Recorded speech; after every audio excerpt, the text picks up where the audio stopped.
Nahihirapan ka bang pumili ng damit sa umaga? O kung anong kakainin for lunch? Para kang sim na natigil, no? Ito ang tinatawag na analysis paralysis. Nangyayari ito kapag sobrang dami ng choices. Ang utak mo parang computer na nag-o-overload. Imbes na makapili, natitigilan ka na lang. Sa The Sims, para kang may sandamakmak na aksyon sa queue. Pero hindi alam ng sim mo kung ano ang uunahin.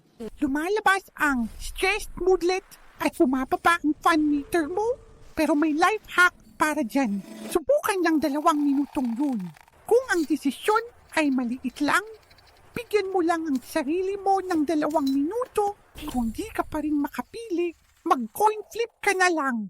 Para sa mas malalaking desisyon, limitahan mo sa 3 pagpipilian.